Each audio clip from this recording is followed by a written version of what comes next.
বিশ্বের প্রতিটি দেশেই উপজাতি রয়েছে, কোনো দেশে কম আবার কোনো দেশে বেশি।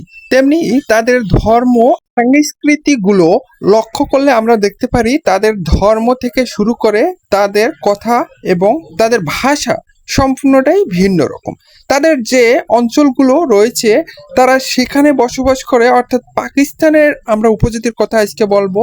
পাকিস্তানের উপজাতিরা যে যে অঞ্চলে বাস করে এবং তাদের থাকার জায়গা এবং তাদের সংস্কৃতিগুলো দিকে লক্ষ্য করলে আমরা দেখতে পারি তারা অনেক দুর্গম কিছু এলাকায় বসবাস করে। তাদের বসবাসের স্থানগুলো অত্যন্ত কঠিন এবং বহুমুখী। তারা কিন্তু নানা রকম ধর্মে বিশ্বাসী, বিশেষ করে তাদের দেবতা অনেক। তারা কিন্তু কাঠ পূজারী অর্থাৎ মূর্তি পূজারী। তাদের মধ্যে মুসলিমও রয়েছে, আবার তাদের মধ্যে খ্রিস্টানও রয়েছে। তার মধ্যে কালাশ উপজাতিদের সংখ্যা অত্যন্ত বেশি, অর্থাৎ পাকিস্তানে কালাশ উপজাতি প্রচুর পরিমাণে রয়েছে। তাদের সংস্কৃতিগুলো যদি আপনি লক্ষ্য করেন তাহলে দেখতে পারবেন তাদের ধর্মে যেরকম কালচার রীতিনীতি রয়েছে, তারা কিন্তু গান বাজনা ঢোলে পারদর্শী। অর্থাৎ তাদের যদি কেউ মৃত্যুবরণ করে তারপরে তারা শোক করে না, শোকের বদল তারা নাচ গানে অভ্যর্থনা জানায়, অর্থাৎ তাদের নাচ গানের মধ্য দিয়ে।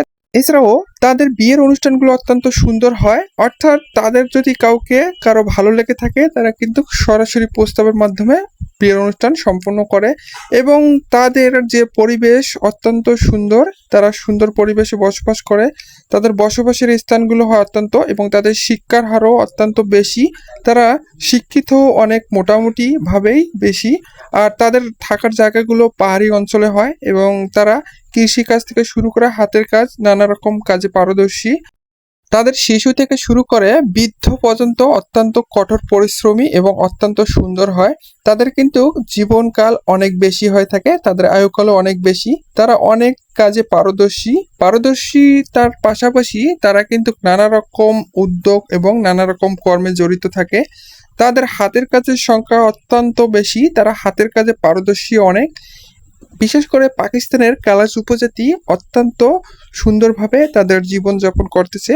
পাকিস্তান একটি মুসলিম প্রধান দেশ হওয়া সত্ত্বেও এই উপজাতিদের কোনো সমস্যা নেই, কিন্তু তাদের এই মূর্তি পূজাকে পাকিস্তানের বিশেষ করে অনেক সংস্থা মেনে নিতে পারেনি এখন পর্যন্ত। কিন্তু তাদেরকে ধর্মান্তরিত করার জন্য নানা রকম চেষ্টা তারা কিন্তু চালিয়ে যাচ্ছে।